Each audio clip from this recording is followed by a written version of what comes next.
Maxime Minot. Merci, Monsieur le Président.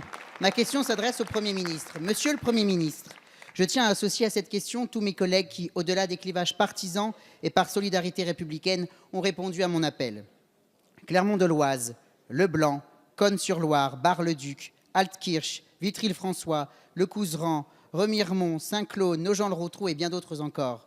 La liste est longue de ces maternités en danger ou qui ferment les unes après les autres, malgré la mobilisation d'élus engagés, d'habitants concernés, de patientes inquiètes et de personnel dévoué. À quoi bon se vanter de la fin du trou de la Sécu si cela implique le sacrifice de nos maternités? Alors bien sûr, vous tenterez de nous démontrer le bien fondé de vos choix, que vous devrez d'ailleurs assumer vis-à-vis de nos compatriotes.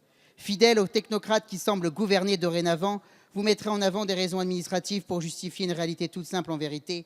Vous remettez en cause l'accès aux soins de proximité pour tous. Car vous n'arriverez à faire croire à personne qu'habiter à plus d'1 heure de la maternité la plus proche dans certains cas est un progrès et sécurisant pour les futures mères. Et ce d'autant plus à travers des routes départementales parfois sans réseau, car en zone blanche. Plus lentement, la vitesse est limitée à 80 km/h et en bus par-dessus le marché compte tenu du prix à la pompe. Dans ces conditions, ce n'est plus un accouchement, mais c'est le parcours de combattante. Si nous pouvons parfaitement entendre les impératifs sanitaires à respecter pour chaque établissement, la suppression des maternités ne peut être uniquement guidée par des choix comptables. Pourtant, à l'égal de la sécurité, de l'éducation, de la justice, la santé est une des missions principales qui vous incombent. Et s'il y a des efforts à faire, c'est ici, Monsieur le Premier ministre. Libérez-vous de l'accessoire et concentrez-vous sur l'essentiel.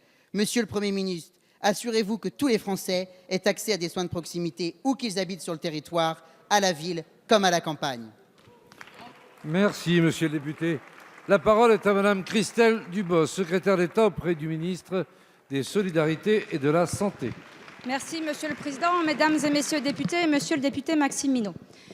Je vous remercie pour votre question qui me permet de répondre aux préoccupations de beaucoup d'élus sur nos territoires. Une situation qui s'aggrave, liée au vieillissement de la population, bien évidemment, et aussi une forte augmentation des maladies chroniques.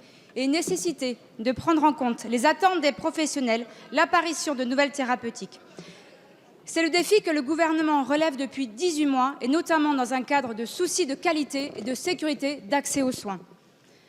Cette organisation s'inscrit en lien avec le déploiement des 1000 communautés professionnelles territoriales de santé attendues d'ici 2022. Notre objectif est que tous les professionnels d'un territoire s'engagent, travaillent ensemble et portent une responsabilité collective vis-à-vis des patients de leur territoire. L'exercice isolé doit devenir l'exception. Il faut libérer du temps médical. C'est le rôle des assistants médicaux. Il faut s'appuyer sur le numérique. C'est l'organisation et donner du temps médical. On écoute la ministre. C'est le déploiement d'une télémédecine qui est maintenant reconnue et qui est un acte médical de droit commun. Pour construire ce nouveau système, il n'y aura pas de décision imposée d'en haut. Je tiens à vous assurer que les élus seront bien concertés à chaque étape par les agences régionales de santé. Il n'y aura pas de cartographie nationale. Les décisions seront prises au niveau de chaque région via les plans régionaux de santé. Mesdames et messieurs les députés, notre engagement est clair. La mise en œuvre du plan Ma Santé 2022 se fera en association étroite avec l'ensemble des acteurs, l'ensemble de l'offre de soins, médecine libérale, privée, secteur associé ou service public et évidemment les élus, dans un souci simple et clair, une qualité et une sécurité aux soins apportés. Notre objectif est simple, permettre à tous les citoyens d'apporter meilleurs soins et redonner la main au territoire. Je vous remercie. Merci, madame la ministre.